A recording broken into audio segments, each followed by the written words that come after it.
All right, I'm out here at Baboquivari High School speaking with Pete Delgado, the Baboquivari football coach. Is this your fourth year that you're coaching, head coach for football? I know you've been baseball for a while Right. too. This is, well, we missed the COVID year, so That's right. this will be our third year, but Okay. 4 years Right. since we started. So as is the case with 1A, especially in a remote area like this, numbers like getting players involved and getting consistency with players in practice. But with who you have, who do you expect to be your leaders this year? We have several leaders that are coming back from last year. We're going to rely on our seniors. We have Chuy Buendia, Jesus Buendia. He's been playing for me since junior high. He performed last year at quarterback and also at safety. We also have Seth Castro, who's played also since junior high for us. He's one of our running backs, wide receivers, skill guys, also a corner. And then we're looking at Xavier Meese, who's a junior.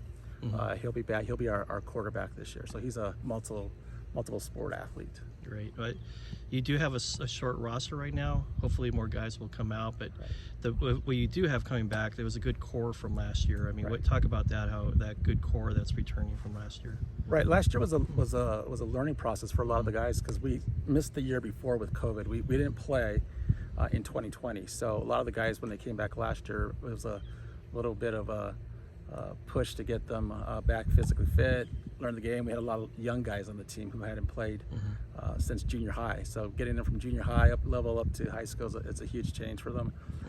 But that core is coming back. We have, I think, 10 returning players. The majority of our starters are all coming back. So we're looking forward to this season. They have a good chemistry. They already know, they know what is expected of them, and they're able to perform that daily in practice. Yeah. Now you've built a winning tradition in baseball, yes, and you started to do that in football until COVID hit. You had that 4-4 season, which I don't know a lot of people know about Baboquivari's history, but to have 4-4 is like having an undefeated season almost, just given the history. Just what's it going to take to get it back to that kind of level that you had it? I think it's going to take numbers. It's going to take getting more kids out here and getting that pipeline of the junior high kids. So that is the biggest thing, along with continuing to work to foster that academic eligibility. With football, it's a little different. Baseball team had pretty good academic record. We didn't have to worry about that as much. And football team, it's a little bit different, especially with the freshmen coming in. So that's some of our biggest challenges, just getting those numbers out here. And then what about you personally? You do live in Tucson, you live near the Tanque Verde area, but you do work in South. Yes. So, I mean, just talk about that, how difficult it is, or maybe since you're used to it, maybe it's not difficult for you. What's that like for you?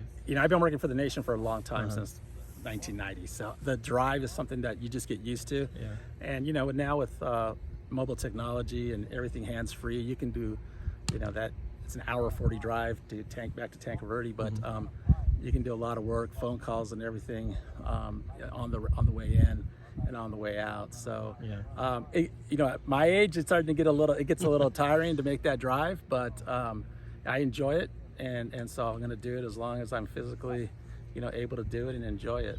Yeah. Well, some people might ask why are you doing it? That's such a huge commitment to obviously you're doing it for these guys, for the program, right? I mean, why if you could answer that, why do you do what you do?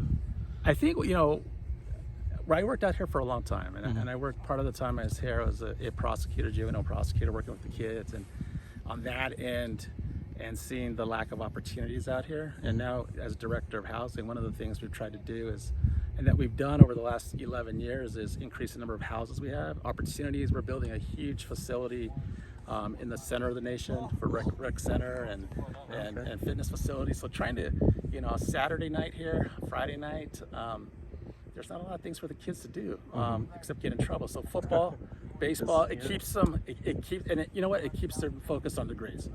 Some of these kids, they keep their grades up just because of the fact that they know they have to stay eligible for sports.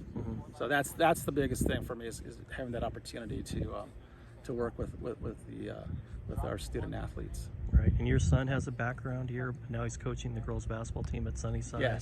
Yes. So you guys have coaching, that coaching lineage going, and you help him coach. Is that right? Do you still help him coach with Sunnyside? I wouldn't say I coach. I keep the stats. So they call me I'm the director of basketball operations. But Okay. no, Justin and Julius Johnson, they're both Thon Nation members along with myself, and my granddaughters are going to be seniors at Sunnyside for basketball this year. So that's been really fun to work on the girls' side and just to be around them. It's a whole different vibe than working with the guys. But the competitive nature is still the same. They're both competitive, but I enjoy just helping mentor my son and being with him. So Great. Well, your first game is in 2 weeks against Fort Thomas. Yes. How do you feel like you guys are? I know 2 weeks. 2 weeks could either be a long time or it could come really fast. I mean, how do you feel like you guys are progressing towards that date? We'll be ready. That's all I got to say. We'll be ready for Fort Thomas. We don't need any motivation for Fort Thomas. The rivalry between Thon and Fort Thomas, the Apaches. That's something that they don't have to get hyped and be ready for. So they know what's coming. Great. And what's the football game here like on a Friday night? Friday night, it's a little different. The community comes out. A lot of them come out. Have played here. They have some form of relatives, so it's just not parents, Right. or guardians. There's a lot of the community that come for Friday Night Lights. We have a Waida band that plays out here. That plays the traditional Tonata music. So it's different. 1A is obviously a lot smaller, but this is something that the community takes pride in. Right. And being here for football and for basketball are two things that draw community involvement.